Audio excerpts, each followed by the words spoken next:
नमस्कार प्रिय भक्तगणों। कहा जाता है कि भगवान श्री कृष्ण ने जब अपनी देह छोड़ी और उनका जब अंतिम संस्कार किया गया और जब उनका पूरा शरीर पंच तत्वों में मिल गया, लेकिन उनका हृदय नहीं नष्ट हुआ और बिल्कुल एक जिंदा इंसान की तरफ ढड़क रहा था और बिल्कुल ही सुरक्षित था। और यह बात बहुत कम लोगों को पता होगा कि आज भी यह हृदय बिल्कुल सुरक्षित है, जो कि जगन्नाथ भगवान की काठ की मूर्ति में बसा हुआ है और धड़कता रहता है। भगवान जगन्नाथ को कलयुग का भगवान भी माना जाता है। उड़ीसा के पुरी में भगवान जगन्नाथ जी अपनी बहन सुभद्रा और भाई बलराम के साथ विराजमान हैं। परंतु भगवान जगन्नाथ से जुड़े हुए बहुत से ऐसे भी रहस्य हैं जिसका आज तक कोई पता नहीं कर सका। तो आज आप सुनेंगे भगवान जगन्नाथ जी की पौराणिक कथा। मान्यता के अनुसार इस कथा को आषाढ़ माह के द्वितीय तिथि से लेकर आषाढ़ माह की पूर्णिमा तिथि तक नियमित रूप से सुनना चाहिए। भगवान जगन्नाथ रथ यात्रा और उनके विचित्र विग्रह की कथा जितनी विस्तृत है उतनी ही रोमांचक है। प्रिय भक्तगणों, भगवान जगन्नाथ की कथा पूरी सुननी चाहिए। कथा लंबी है परंतु इतनी सरल है कि आप बहुत ही अच्छे से समझ पाएंगे और बिना पूरी सुने छोड़ भी नहीं पाएंगे। जो भी इस कथा को सुनता है वह विभोर हो जाता है। इस कथा को आप सुनेंगे तो आपको ऐसा लगेगा कि जैसे सब कुछ आपके सामने ही घटित हो रहा है। कथा को शुरू करने से पहले आप भगवान जगन्नाथ की कथा को लायक अवश्य कर दें। कथा शुरू करने से पहले जान लेते हैं, भगवान जगन्नाथ जी बीमार क्यों होते हैं और क्यों निकाली जाती है। जगन्नाथ रथ यात्रा। जगन्नाथ धाम को पुराणों में धरती का वैकुंठ कहा गया है। यह भगवान विष्णु के 4 धामों में से एक है। इसे श्री पुरुषोत्तम नीलांचल नीलगिरी और श्री जगन्नाथ पुरी भी कहते हैं। यहाँ पर लक्ष्मीपति विष्णु ने तरह तरह की लीलाएं की थीं। जगन्नाथ धाम श्री हरिविष्णु के 8वें अवतार भगवान श्री कृष्ण को समर्पित है। मान्यता के अनुसार ज्येष्ठ की पूर्णिमा जगन्नाथपुरी का जन्मदिन होता है। उस दिन प्रभु जगन्नाथ को बड़े भाई बलराज जी तथा बहन सुभद्रा के साथ रतन सिंहासन से उतारकर मंदिर के पास बने स्नान मंडप में ले जाया जाता है। 108 कलशों से उनका शाही स्नान होता है। फिर मान्यता यह है कि इस स्नान से प्रभु बीमार हो जाते हैं, उन्हें बुखार आ जाता है। तब 15 दिन तक प्रभु जी को एक विशेष कक्ष में रखा जाता है जिसे होसर घर कहते हैं। इन 15 दिनों की अवधि महाप्रभु को मंदिर के प्रमुख सेवकों और वेदों के अलावा और कोई भी नहीं देख सकता। इस दौरान मंदिर में महाप्रभु के प्रतिनिधि अलारनाथ जी की प्रतिमा स्थापित की जाती है और उन्हीं की पूजा अर्चना की जाती है। 15 दिन बाद भगवान जगन्नाथ बिल्कुल स्वस्थ होकर बाहर निकलते हैं और भक्तों को दर्शन देते हैं, जिसे नव यौवन नेत्र उत्सव भी कहते हैं।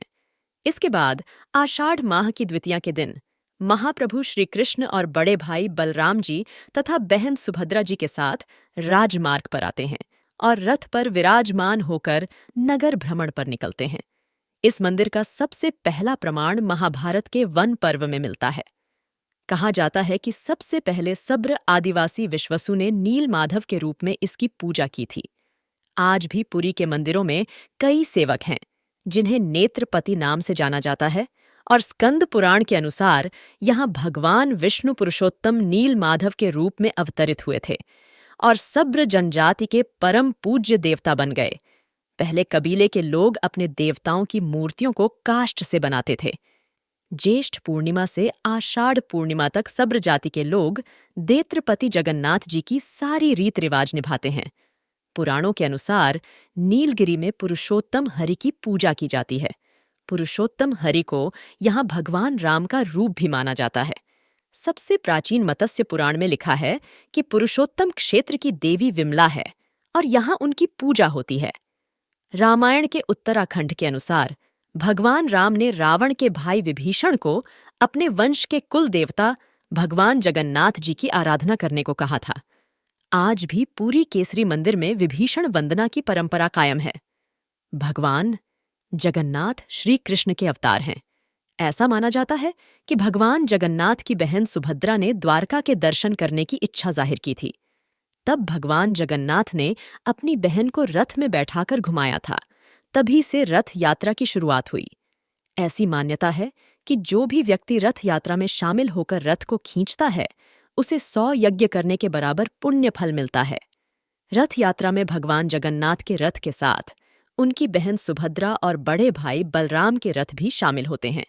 इनके जो रथ होते हैं वह अक्षय तृतीया के दिन से ही बनने शुरू हो जाते हैं। जब तीनों रथ बनकर तैयार हो जाते हैं, यानी कि आषाढ़ माह के शुक्ल पक्ष की द्वितीय तिथि तक बनकर तैयार हो जाते हैं, तब इनकी विधि विधान से पूजा अर्चना की जाती है। इतना ही नहीं, जिस रास्ते से यह रथ निकलने वाले होते हैं उसे सोने की झाड़ू से साफ किया जाता है। यात्रा के दौरान सबसे आगे रथ में बलराम भगवान होते हैं और बीच वाले रथ में सुभद्रा होती है, और आखिर में जो रथ होता उसमें भगवान जगन्नाथ विराजमान होते हैं। आइए अब श्रवण करते हैं भगवान जगन्नाथ जी की पावन पौराणिक कथा। एक बार भगवान श्री कृष्ण जी सो रहे थे। नींद में ही सोए हुए उनके मुख से अचानक निकला कि राधे तो पट रानियों ने इसे सुन लिया और सहज स्त्री भाव से सोचने लगी कि हम प्रभु की इतनी सेवा करते हैं, किंतु वह तो नींद में भी राधा राधा करते हैं। तो पट रानियां सोचने लगी कि राधा जी के साथ प्रभु के प्रेम का रिश्ता कैसा था, यह अनुराग किस प्रकार का था, प्रभु ने उनके प्रति प्रेम का प्रदर्शन कैसे किया, स्वयं राधा जी भगवान के प्रति प्रेम भाव कैसे दिखाती थी। रुक्मिणी और अन्य रानियों के मन में यही सारे सवाल उठने लगे और वह सोचने लगी कि हमें कौन बताए। तो सोचते सोचते उन्हें अपनी सास और ननद की याद आई, तो सारी पट रानियां वहां से रोहिणी जी के पास पहुंच गई और वहां जाकर कहने लगी कि हमें राधा रानी और श्री कृष्ण जी के प्रेम भाव और उनकी ब्रिज लीलाओं को बताएं, और प्रार्थना करने लगी। इस तरह बहुओं की जिद पर माता ने कथा सुनाने की हामी भर दी, लेकिन एक शर्त रखी। रोहिणी जी ने कहा कि कथा तो सुनाऊंगी, लेकिन एक शर्त रखी रोहिणी जी ने कहा कि कथा तो सुनाऊंगी, पर एक बात का ध्यान रखना, इस कथा का श्री कृष्ण या बलराम को बिल्कुल भी पता नहीं चलना चाहिए। इस बात का प्रबंध तुम्हें करना होगा। अगर कथा सुननी है तो ऐसा ही प्रबंध करो, क्योंकि अगर उन दोनों ने इस कथा को सुन लिया तो वह फिर ब्रिज चले जाएंगे। तुम सब मिलकर उन्हें रोक भी नहीं पाओगी। तो फिर इस द्वारकापुरी को कौन संभालेगा। तो यह सुनकर सबने तय किया कि हम सब मिलकर एक गुप्त स्थान पर जाएंगे, जहां पर सारी कृष्ण लीला कथा सहित कहीं और सुनी जाएगी। माता जी के शर्त अनुसार वहां पर कोई नहीं जाएगा। इसके लिए सुभद्रा जी पहरा दे, तो भाभियों ने अपनी लाडली ननंद सुभद्रा को पहरा देने के लिए मना लिया। सुभद्रा जी को आदेश हुआ कि स्वयं श्री कृष्ण या बलराम भी वहां आए तो उन्हें अंदर न आने दे। वैसा ही हुआ। फिर माता ने कथा सुनानी शुरू कर दी। सुभद्रा द्वार पर तैनात थी। माता रोहिणी ने भगवान की शैशव लीला का बखान शुरू किया। भगवान नवजात शिशु के रूप में कैसे लगते थे, किस प्रकार से सोते थे, कैसे बाल सुलभ हट करते थे।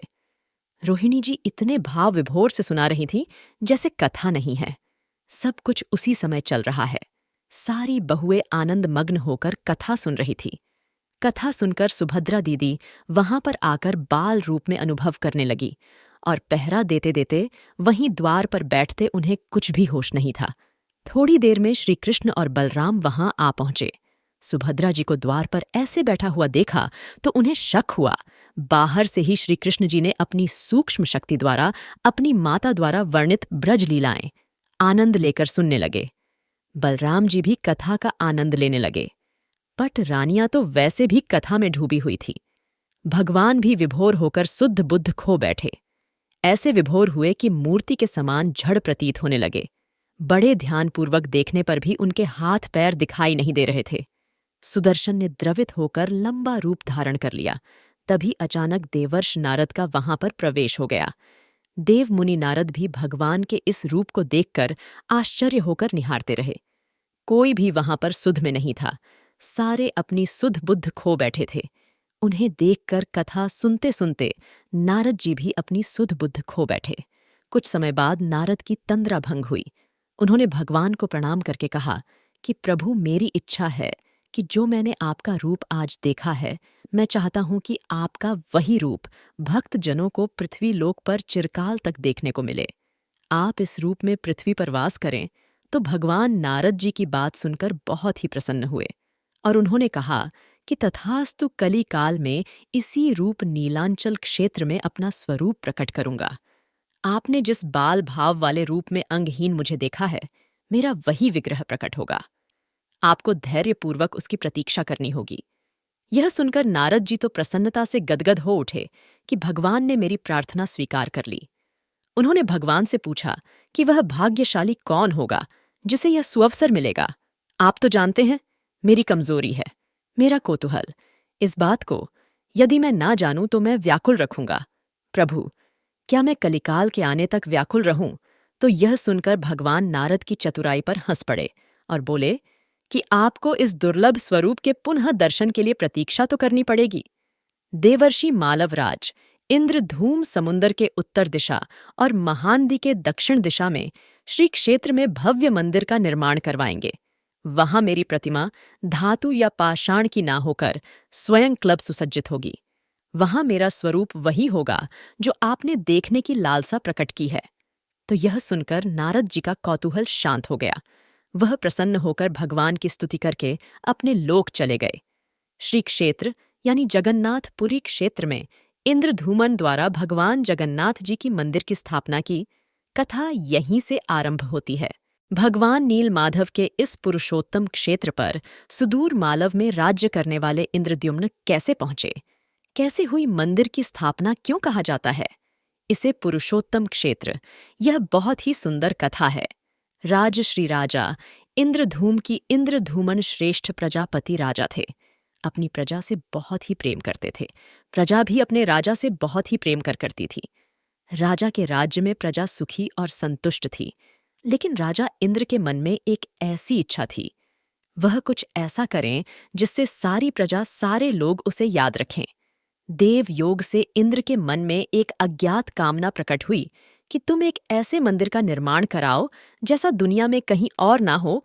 तो राजा मन में विचार करने लगे कि आखिर उनके मंदिर में किस देवता की मूर्ति स्थापना की जाएगी।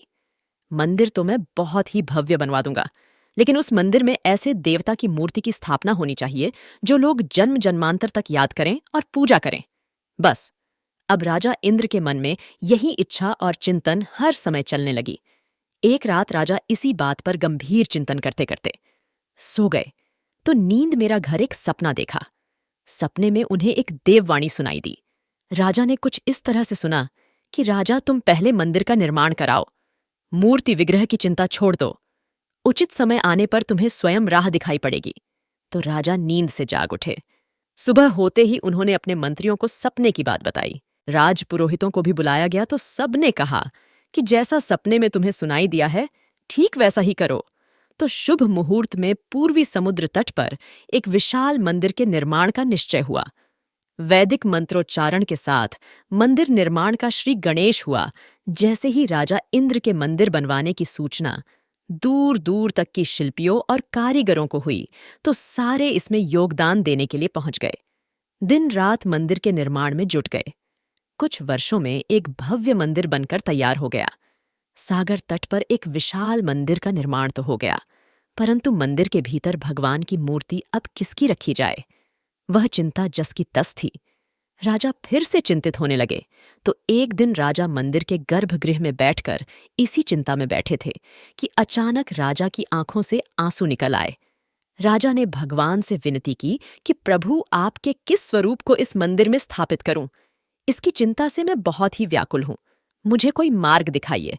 आपने सपने में जो संकेत दिया था उसे पूरा होने का अब समय कब आएगा? देव विग्रह मंदिर देखकर सारे लोग मुझ पर हंसेंगे कि राजा ने कितना बड़ा मंदिर बनवाया है। अंदर कोई मूर्ति नहीं है। तो यह बोलकर राजा की आंखों से आंसू बह रहे थे। वह प्रभु से प्रार्थना करते जा रहे थे, प्रभु, आपके आशीर्वाद से मेरा बड़ा सम्मान है। प्रजा समझेगी कि मैंने झूठ मूठ के स्वप्न में आपकी आदेश की बात कहकर इतना बड़ा श्रम करवाया है। हे प्रभु, आप मुझे मार्ग दिखाइए कि मैं क्या करूं। इस तरह से बोलते हुए राजा दुखी मन से अपने महल में चले गए। रात को सोते समय भी यही बात सोचते रहे। सोचते सोचते राजा को नींद आ गई तो उस रात राजा ने फिर एक सपना देखा। सपने में उसे वही देववाणी सुनाई दी। कहा कि राजन, यहाँ निकट में भगवान श्री कृष्ण का विग्रह रूप है। तुम्हें उसे खुद खोजना होगा।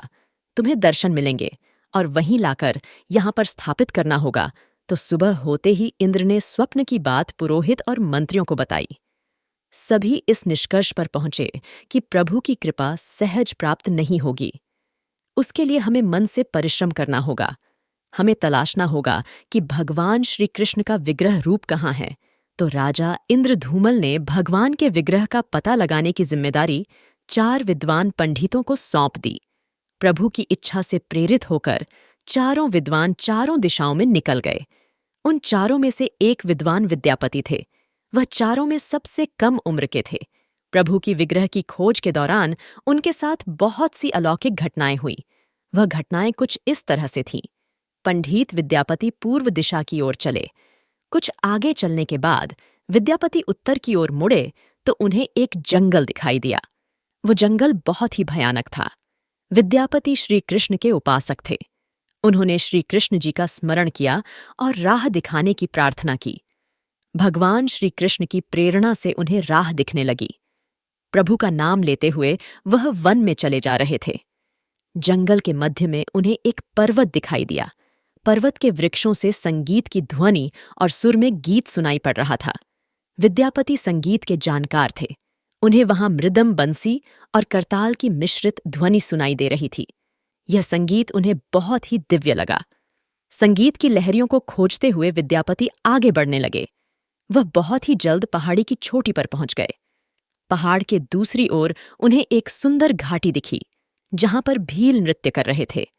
विद्यापति उस दृश्य को देखकर मंत्रमुग्ध हो गए। सफर के कारण थके थे, पर संगीत से थकान मिट गई और उन्हें नींद आने लगी। अचानक बाघ की गर्जना सुनकर विद्यापति घबराने लगे। बाघ उनकी तरफ दौड़ता हुआ आ रहा था। बाघ को देखकर विद्यापति घबरा गए और बेहोश होकर वहीं जमीन पर गिर पड़े। बाघ विद्यापति पर आक्रमण करने ही वाला था कि तभी एक स्त्री ने बाघ को पुकारा, तो बाघ आवाज को सुनकर मौन होकर खड़ा हो गया। स्त्री ने उसे लौटने का आदेश दिया तो वह वापस लौट पड़ा। बाघ उस स्त्री के पैरों में ऐसे लौटने लगा जैसे कोई बिल्ली पुकार सुनकर खेल रही हो। वह स्त्री बाघ की पीठ को थपथ पाने लगी। वह स्त्री वहां मौजूद अन्य स्त्रियों में से सबसे सुंदर थी। वह राजा विश्वसु की इकलौती पुत्री ललिता थी। ललिता ने अपनी सेविकाओं को अचेत विद्यापति की देखभाल करने के लिए भेजा। सेविकाओं ने झरने से जल लेकर विद्यापति पर छिड़का। कुछ देर बाद विद्यापति की चेतना लौट आई। उन्हें जल पिलाया गया। विद्यापति यह सब देखकर आश्चर्य में थे। फिर ललिता विद्यापति के पास आई और पूछा कि आप कौन हैं और इतने भयानक जानवरों से भरे हुए इस जंगल में आप कैसे पहुंचे? आपके आने की वजह बताइए ताकि मैं आपकी सहायता कर सकूं। लेकिन विद्यापति के मन से बाघ का भय अभी पूरी तरह से गया नहीं था। ललिता ने यह बात भांप ली तो उन्हें दिलासा देते हुए कहा कि ब्राह्मण देव, आप मेरे साथ चले। जब आप बिल्कुल स्वस्थ हो जाएं, तब अपने लक्ष्य की ओर प्रस्थान करना। तो विद्यापति ललिता के पीछे पीछे उनकी बस्ती की तरफ चल पड़ा। विद्यापति राजा विश्वसु से मिला और उन्हें अपना परिचय दिया। विश्वसु विद्यापति जैसे विद्वान से मिलकर बहुत ही प्रसन्न हुए। राजा के अनुरोध पर विद्यापति कुछ दिनों तक वहां अतिथि बनकर और वहां पर लोगों को धर्म और ज्ञान का उपदेश देने लगे। उनके उपदेशों को राजा तथा ललिता बड़ी रुचि के साथ सुना करते थे। ललिता के दिल में विद्यापति के लिए अनुराग पैदा हो गया। विद्यापति ने भी भांट लिया कि ललिता जैसी सुंदरी को उनसे प्रेम हो गया है। किंतु विद्यापति एक बड़े कार्य के लिए निकले थे, इसीलिए वहां से निकलने की तैयारी करने लगे। तभी विद्यापति बीमार हो गए तो उन्हें वहां और रुकना पड़ा। तो ललिता ने उसकी खूब सेवा की, जिससे विद्यापति के मन में भी ललिता के प्रति प्रेम भाव पैदा हो गया। इस बात को ललिता के पिताजी विश्वसु ने भी भांप लिया था। तो उन्होंने ललिता से पूछा तो ललिता ने कहा, जैसा आपको उचित लगे वैसा आप करें। तो विश्वसु ने विद्यापति के सामने प्रस्ताव रखा कि आप ललिता से विवाह कर ले। तो विद्यापति ने इसे स्वीकार कर लिया। दोनों का खूब धूमधाम से विवाह कर दिया गया। विवाह करके विद्यापति प्रसन्न तो था, लेकिन जिस महत्वपूर्ण कार्य के लिए वह आया था वह कार्य अधूरा था। यही चिंता उन्हें बार बार सता रही थी। दिन बीतते ही जा रहे थे। इसी बीच विद्यापति को एक विशेष बात पता चली कि विश्वसु हर सुबह सवेरे नहा धोकर कहीं चला जाता है और सूर्योदय के बाद ही लौटता है। कितनी भी विकट स्थिति हो, उसका यह नियम कभी भी नहीं टूटता। तो विश्वसु के इस अटूट नियम पर विद्यापति को बहुत ही आश्चर्य हुआ। उसके मन में इस रहस्य को जानने की इच्छा हुई। आखिर विश्वसु जाता, कहाँ है, तो एक दिन विद्यापति ने ललिता से इस बारे में पूछा कि तुम्हारे पिताजी ब्रह्म मुहूर्त में उठकर कहाँ जाते हैं और अपने इस नियम को टूटने भी नहीं देते। आप मुझे बताओ। तो यह सुनकर ललिता तो सहम गई। विद्यापति के मुंह से इस तरह की बात सुनकर ललिता के सामने धर्म संकट आ गया। वह पति की बात को ठुकरा नहीं सकती थी, लेकिन पति जो पूछ रहा था वह उसके वश में नहीं था। वह उसके कुल की गोपनीय बात थी जिससे खोलना संभव नहीं था। तो ललिता ने कहा कि स्वामी, यह हमारे कुल का रहस्य है जिसे किसी के सामने खोला नहीं जा सकता, परंतु आप मेरे पति और मैं आपको कुल का पुरुष मानते हुए जितना संभव है उतना बताती हूं। यह कहकर ललिता ने बताया कि यहाँ से कुछ दूरी पर एक गुफा है जिसके अंदर हमारे कुल देवता हैं। उनकी पूजा हमारे पूर्वज करते आए हैं। हमारी परंपराओं के अनुसार इस पूजा को नियमित रूप से करना है। उसी पूजा के लिए मेरे पिताजी रोज सुबह नियमित रूप से जाते हैं। कितनी भी विकट समस्या सामने हो, हमारे कुल का नियम है कि पूजा को बीच में नहीं छोड़ना। यह कहकर ललिता ने कहा, स्वामी, मैं इतना ही जानती हूं। यह सब मैंने आपको बता दिया, इससे ज्यादा मुझे नहीं है। तो सुनकर विद्यापति ने ललिता से कहा कि वह भी उनके कुल देवता के दर्शन करना चाहते हैं। तो ललिता बोली कि यह तो बिल्कुल ही संभव नहीं है। हमारे कुल देवता के बारे में किसी को जानने की इच्छा है। यह सुनकर तो मेरे पिताजी क्रोधित हो जाएंगे। लेकिन विद्यापति की जानने की इच्छा बढ़ती ही जा रही थी। वह तरह तरह से ललिता को अपने प्रेम की शपथ देकर उसे मनाने लगे। आखिरकार ललिता ने कहा कि वह अपने पिताजी से विनती करेगी कि आपको उस देवता के दर्शन करा दे। तो यह सुनकर विद्यापति बहुत ही खुश हुआ। लेकिन जब ललिता ने अपने पिताजी से कहा कि विद्यापति हमारे कुल देवता के दर्शन करना चाहते हैं, तो सुनकर उसके पिताजी क्रोधित हो गए और कहा कि यह बिल्कुल ही संभव नहीं है। तो ललिता ने कहा कि पिताजी, मैं आपकी अकेली संतान हूं। आपके बाद देवता की पूजा का दायित्व मेरा ही होगा। इसीलिए मेरे पति का यह अधिकार बनता है, क्योंकि आगे से उन्हीं को पूजा करनी होगी। तो आप मेरी बात मान लीजिए, सिर्फ एक बार उन्हें दर्शन कर लेने दीजिए। तो यह सुनकर विश्वसु अपनी बेटी के प्यार के आगे झुक गए और बोले, बेटा, गुफा के दर्शन तभी किसी को कराए जा सकते हैं जब वह भगवान की पूजा का दायित्व अपने हाथ में ले। तुम विद्यापति से पूछ लेना। तो ललिता ने बड़ी ही खुशीपूर्वक विद्यापति को जाकर कहा।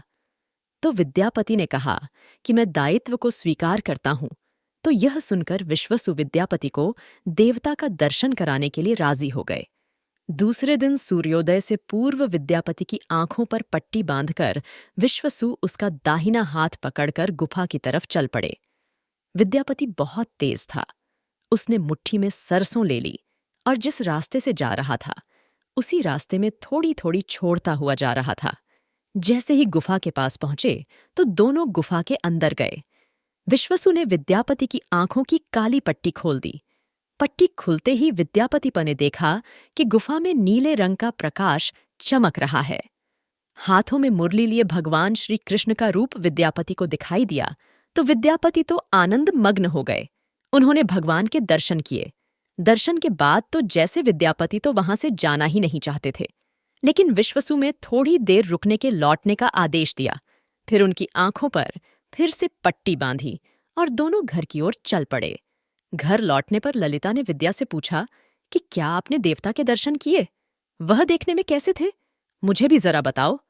तो विद्यापति ने गुफा में लिखे अलौकिक दृश्य के बारे में ललिता को बताना उचित नहीं समझा। वह टाल गया कि दर्शन हो गए विद्यापति की जिज्ञासा तो दूर हो चुकी थी कि विश्वसु श्री कृष्ण भगवान की पूजा करते हैं। लेकिन विद्यापति को आभास था कि महाराज ने सपने में जिस प्रभु विग्रह के बारे में देववाणी सुनी थी वह इसी मूर्ति के बारे में थी।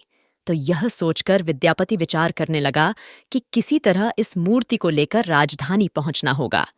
वह एक तरफ तो गुफा से मूर्ति को ले जाने की सोच रहे थे और दूसरी तरफ भील राजा और अपनी पत्नी के साथ विश्वासघात के बारे में विचार कर रहे थे। सोच सोचकर बहुत ही दुखी हो रहे थे कि क्या यह सही होगा। इन लोगों ने मुझ पर इतना विश्वास किया है और मैं इनके साथ विश्वासघात करूंगा। विद्यापति धर्म और अधर्म के बारे में सोचता ही रहा। फिर विचार आया कि यदि विश्वसु ने सचमुच उस पर विश्वास किया होता तो आंखों पर पट्टी बांधकर गुफा तक लेकर नहीं जाता। इसीलिए उसके साथ विश्वासघात का तो कोई सवाल ही नहीं उठता। तो उसने गुफा से मूर्ति चुराने का मन बना लिया। दूसरे दिन विद्यापति ने ललिता से कहा कि मैं अपने माता पिता के दर्शन के लिए जाना चाहता है। कितने दिन हो गए, यहां आए हुए मेरे बारे में सोच सोच कर वह परेशान हो रहे होंगे। तो ललिता भी साथ चलने को तैयार हो गई। तो विद्यापति ने यह कहकर समझा दिया कि मैं बहुत ही जल्द आऊंगा, सिर्फ 2-4 दिन रुकूंगा, फिर तुम्हें लेकर जाऊंगा। तो ललिता मान गई और अपने पिताजी से कहा कि विद्यापति अपने माँ बाप से मिलना चाहते हैं, उनके लिए प्रबंध किया जाए। तो विश्वसु ने उसके लिए घोड़े का प्रबंध किया। विद्यापति घोड़े पर चढ़कर रवाना हुआ तो उसने देखा कि जहां वह सरसों के दाने गिराता हुआ जा रहा था, वहां पर छोटे छोटे पौधे निकल आए हैं। तो वह उन्हीं पौधों को देखता हुआ गुफा तक पहुंच गया। वहां जाकर उसने भगवान की स्तुति की और क्षमा प्रार्थना के बाद उनकी मूर्ति को उठाकर झोले में रख लिया और वहां से सीधा वह राजधानी पहुंच गया और अत्यंत खुशी के साथ राजा के पास पहुंचकर राजा को प्रणाम किया और वह दिव्य प्रतिमा राजा को सौंप दी। पूरी कहानी सुनाई तो राजा ने पूरी कहानी सुनकर कहा कि कल रात मैंने फिर एक सपना देखा था कि सुबह सागर में बहकर एक कुंदा आएगा। उस कुंदे की नक्काशी करवाकर भगवान की मूर्ति बनवा लेना। वह भगवान विष्णु का स्वरूप होगा। तुम जिस मूर्ति को लाए हो वह भी भगवान विष्णु का ही अंश है, क्योंकि भगवान श्री कृष्ण विष्णु जी के ही अवतार हुए हैं। अब दोनों आश्वस्त हो गए, उनकी तलाश पूरी हो गई थी। राजा ने कहा कि जब भगवान द्वारा भेजी गई लकड़ी से हम इस प्रतिमा का बड़ा स्वरूप बना लेंगे, तब अपने ससुर को यह मूर्ति वापस कर देना और माफी मांग लेना। उनके कुल देवता का इतना बड़ा विग्रह एक भव्य मंदिर में स्थापित देखकर उन्हें बहुत ही खुशी होगी। दूसरे दिन कुंदे को लाने के लिए सूर्योदय से पहले ही राजा विद्यापति और मंत्रियों को लेकर सागर तट पर पहुंच गए। स्वप्न के अनुसार एक बड़ा सा कुंदा पानी में बहकर आ रहा था, तो सभी उसे देखकर बहुत ही प्रसन्न हुए। 10 नावों पर बैठकर राजा के सेवक उस कुंदे को खींचने के लिए पहुंचे। मोटी मोटी रस्सियों से कुंदे को बांधा गया और फिर जैसे ही खींचा तो वह कुंदा तो टस से मस ही नहीं हुआ। राजा के सेवक निराश होकर वापस लौट आए। राजा ने फिर सैकड़ों लोगों को और नाव को वहां पर भेजा, लेकिन फिर भी खून देखो, हिलाया भी नहीं जा सकता था। तो राजा का मन यह देखकर बहुत ही उदास हो गया। राजा को उदास देखकर सेनापति ने एक लंबी सेना कुंदे को खींचने के लिए भेज दी।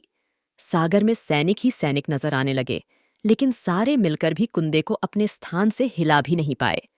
कोशिश करते करते सुबह से रात हो चुकी थी। अचानक राजा ने एक काम रोकने का आदेश दिया। फिर विद्यापति को अकेले में ले जाकर कहा कि विद्यापति, मैं समस्या का कारण जान चुका हूं। अब राजा के चेहरे पर संतोष के भाव थे। राजा ने विद्यापति को गोपनीय रूप से कहा कि तुम मेरे साथ चलो। मैं यह नहीं बताऊंगा कि हमें कहाँ चलना है, बस अब हमें एक ही काम करना है, उसके बाद भगवान का विग्रह बन जाएगा। राजा इंद्र को भगवान की प्रेरणा समझ में आने लगी कि आखिर प्रभु के विग्रह के लिए लकड़ी का कुंदा पानी में बहकर आया है। वह हिल क्यों नहीं रहा, तो राजा ने विद्यापति को बुलाया और कहा कि जिस दिव्य मूर्ति को तुम अपने साथ लाए हो, उसकी पूजा पाठ बरसों से तुम्हारे ससुर करते आ रहे हैं। इसीलिए तुम्हें तुरंत उनसे भेंट करनी होगी और क्षमा मांगनी होगी। मुझे लगता है कि बिना उनकी स्पर्श किए यह कुंदा आगे नहीं बढ़ने वाला है। राजा इंद्रधूमल और विद्यापति विश्वसु से मिलने के लिए चल पड़े। राजा ने पर्वत की छोटी से जंगल की सुंदरता को देखा तो देखता ही रह गया। दोनों भीलों की बस्ती की ओर चुपचाप चलते रहे। इधर विश्वसु विद्यापति के जाने के बाद अपने नियमित दिनचर्या के हिसाब से गुफा में अपने कुल देवता की पूजा के लिए गए थे। तो वहां पर प्रभु की मूर्ति गायब दिखी तो वह समझ गए थे कि यह छल उनके दामाद ने ही किया है। मूर्ति गायब देखकर राजा विश्वसु को बहुत ही दुख हुआ और वह वहां से घर लौट आए। घर आकर ललिता को सारी बात बताई और अत्यधिक पीड़ा के साथ विलाप करते हुए घर के आंगन में पछाड़ खाकर गिर गए। ललिता अपने पति द्वारा किए गए विश्वासघात से बहुत ही दुखी थी और वह स्वयं को इसका जिम्मेदार मान रही थी। पिता पुत्री दिन भर विलाप करते रहे। उन्होंने एक दाना भी अनाज का नहीं खाया। अगली सुबह विश्वसु उठे और सदा की तरह अपनी दिनचर्या का पालन करने के लिए गुफा की तरफ बढ़ने के लिए वह जानते थे कि प्रभु का विग्रह वहां नहीं है। फिर भी उनके पैर गुफा की ओर खींचे चले जा रहे थे। विश्वसु के पीछे ललिता और रिश्तेदार भी चल दिए। विश्वसु गुफा के भीतर पहुंचे, जहां भगवान की मूर्ति होती थी। उस चट्टान के पास खड़े होकर हाथ जोड़कर खड़े हो गए। काफी देर तक खड़े रहने के बाद फिर उस ऊंची चट्टान पर गिर गए और जोरों से रोने लगे। उनके पीछे उनकी सारी प्रजा भी रोने लगी। तभी एक भीड़ युवक भागता हुआ गुफा के पास आया और बोला कि महाराज, अभी अभी मैंने आपके दामाद को बस्ती की ओर आते हुए देखा है, और साथ में राजा इंद्रधूमन भी है। तो सारे लोग चौंक उठे। राजा के स्वागत के लिए गुफा से बाहर निकले, लेकिन उनकी आंखों में आंसू थे। राजा इंद्रधूमन विश्वसु को इतना पीड़ा से भरा हुआ देखा तो उसके पास आए और अपने हृदय से लगा लिया। फिर बोले कि भीमराज, तुम्हारे कुलदेवता की प्रतिमा का चोर तुम्हारा दामाद नहीं है, मैं हूं। उसने तो अपनी महाराज की आदेश का पालन किया था। यह सुनकर सारे लोग चौंक उठे। राजा को बैठने के लिए आसन दिया। आसन पर बैठकर राजा ने विश्वसु को शुरू से लेकर अंत तक की सारी बात बताई और कहा कि आपने यह सब क्यों किया। फिर राजा ने विश्वसु को अपने सपनों की ओर जगन्नाथपुरी में सागर तट पर मंदिर निर्माण की सारी बात कह। राजा ने विश्वसु से प्रार्थना की कि भील सरदार विश्वसु कई पीढ़ियों से आपके वर्ष के लोग भगवान की मूर्ति को पूजते हुए आए हैं। भगवान के उस विग्रह के दर्शन सभी को मिले, इसके लिए आपकी सहायता हमें चाहिए। सुनकर विश्वसु ने हाथ जोड़कर कहा कि महाराज, मैं आपकी क्या सहायता कर सकता हूं? तो राजा ने कहा कि ईश्वर द्वारा भेजे गए लकड़ी के कुंदे से बनी मूर्ति के भीतर हम इस दिव्य मूर्ति को सुरक्षित रखना चाहते हैं। अपने कुल की प्रतिमा को पुरी के मंदिर में स्थापित करने की अनुमति दें। तो यह सुनकर विश्वसु ने हां कर दी और राजी हो गया। लेकिन राजा ने कहा कि यह अभी संभव नहीं है। जब तक तुम उस कुंदे को स्पर्श नहीं करोगे तो मुझे विश्वास है वह किसी से भी नहीं हिलने वाला। तो राजा परिवार विश्वसु को लेकर सागर तट पर पहुंच गए। जैसे ही विश्वसु ने कुंदे को छुआ तो छूते ही अपने आप तैरता हुआ वह किनारे पर आ गया। राजा के सेवकों ने उस कुंदे को राजमहल में पहुंचा दिया। दूसरे दिन राजा ने मूर्तिकारों और शिल्पकारों को बुलाकर मंत्रणा की कि आखिर इस कुंदे से कौन से देव मूर्ति बनाना सुखदायक होगा। तो मूर्तिकार ने कहा कि वे पत्थर की मूर्तियां तो बनाना जानते हैं, लेकिन लकड़ी की मूर्ति बनाने का हमें ज्ञान नहीं है। तो यह सुनकर राजा एक नई विघ्न के पैदा होने से फिर से चिंतित हो गए। उसी समय वहां पर एक बूढ़ा आदमी आया और उसने कहा, इस मंदिर में आप भगवान श्री कृष्ण को उसके भाई बलभद्र तथा बहन सुभद्रा के साथ विराजमान करें। यही देवयोग का संकेत है। तो बूढ़े आदमी की बात सुनकर राजा को कुछ दिलासा तो मिला, लेकिन समस्या यह है कि आखिर मूर्ति बनाएगा कौन। तो उस बूढ़े आदमी ने कहा कि मैं इस कला में बहुत ही कुशल हूं, मैं इस पवित्र कार्य को पूरा करूंगा और मूर्तियां बना लूंगा। तो राजा ने कहा, ठीक है, शुभ काम में देरी कैसी, आप आज से अभी से शुरू हो जाओ। तो उस बूढ़े आदमी ने कहा कि मेरी एक शर्त है। तो राजा ने कहा कि अपनी शर्त बताओ। तो बूढ़े शिल्पी ने कहा कि मैं भगवान की मूर्ति का निर्माण एकांत में करूंगा। मैं यह काम किसी बंद कमरे में करूंगा। कार्य पूरा होने के बाद मैं स्वयं ही इस दरवाजे को खोलकर बाहर आऊंगा। ध्यान रखना कि इस बीच में मुझे कोई भी ना बुलाए और ना ही कोई मुझे आवाज दे या दरवाजा खटखटाए। तो राजा सहमत हो गए, लेकिन राजा को एक चिंता हुई और बोले कि यदि आपके पास कोई नहीं आएगा तो ऐसी हालत में आपके खाने पीने की व्यवस्था कैसे होगी। तो शिल्पी ने कहा कि जब तक मैं मेरा काम पूर्ण नहीं करता हूं तब तक मैं कुछ भी नहीं खाता पीता, यह भी एक मेरा नियम है। तो राजा ने कहा, ठीक है, राजमंदिर में आपको जो भी कमरा उचित लगे उसमें आप अपना काम शुरू कर सकते हैं। तो बुढ़े शिल्पी ने राजमंदिर के एक विशाल कक्ष में स्वयं को 21 दिनों के लिए बंद कर लिया और काम शुरू कर दिया। अंदर से आवाजें आती रहती थीं। महारानी दरवाजे पर कान लगाकर अक्सर छेनी हथौड़ी के चलने की आवाज ही सुना करती थी। महारानी रोज की तरह दरवाजे पर कान लगाकर खड़ी थी। उस दिन 15 दिन हो चुके थे, लेकिन महारानी को कमरे के अंदर से कोई भी आवाज सुनाई नहीं दे रही थी। तो जब मूर्तिकार के काम करने की आवाज सुनाई नहीं दी तो महारानी चिंतित हो गई। उन्होंने सोचा कि आदमी तो बूढ़ा है, खाता पीता कुछ भी नहीं है, कहीं कोई अनिष्ट ना हो जाए। इस तरह सोचकर वह व्याकुल हो उठी और दरवाजे को धक्का देकर खोल दिया। महारानी गुंदीचा देवी ने इस तरह मूर्तिकार को दिया हुआ वचन भंग कर दिया। जैसे ही महारानी ने भीतर जाकर देखा तो मूर्तिकार अभी मूर्तियां बना रहा था, परंतु रानी को देखते ही वह अदृश्य हो गया। मूर्ति निर्माण का कार्य अभी तक पूरा नहीं हुआ था, हाथ पैर भी नहीं बनाए गए थे। यह देखकर राजा और रानी दोनों विलाप करने लगे। उन्होंने अपना वचन भंग कर दिया था। बुरी तरह से रोते देखकर उन्हें ईश्वर ने प्रेरणा दी कि तुम व्यर्थ में ही चिंतित हो रहे हो। जो शिल्पी आए थे वह स्वयं भगवान विश्वकर्मा थे। जिन प्रतिमाओं को तुम अपूर्ण समझ रहे हो, वास्तव में वैसी ही प्रतिमा स्थापित होनी थी। मैंने नार्थ को यह वचन दिया। आज मेरा वचन पूरा हो गया है। भगवान श्री कृष्ण, बलभद्र और सुभद्रा जी के बिना हाथ पैर वाली मूर्तियां इसी कारण ऐसी है। उन प्रतिमाओं को ही मंदिर में स्थापित कराया गया। कहते हैं कि विश्वसु बहेल का वंशज था, जिसने अनजाने में भगवान श्री कृष्ण की हत्या कर दी थी। विश्वसु श्री कृष्ण के पत्र अवशेषों की पूजा करता था। यह अवशेष मूर्ति में छुपाकर रखे गए थे। विद्यापति और ललिता के वंशज, जिन्हें नित्यप्रति कहते हैं, उनका परिवार यहां अब तक पूजा करता है। भगवान जगन्नाथ के विग्रह मूर्ति के निर्माण की प्रक्रिया बहुत ही अनोखी है। जिस वर्ष में आषाढ़ मास में अधिक मास होता है, उस वर्ष भगवान की नई प्रतिमा बनाई जाती है। पुरानी प्रतिमा को मंदिर के प्रांगण में ही समाधि दे दी जाती है। इस प्रक्रिया को मंदिर के पुजारी आंख बंद करके प्रतिमा का निर्माण करते हैं। एक विशेष प्रक्रिया से प्राण प्रतिष्ठा की जाती है।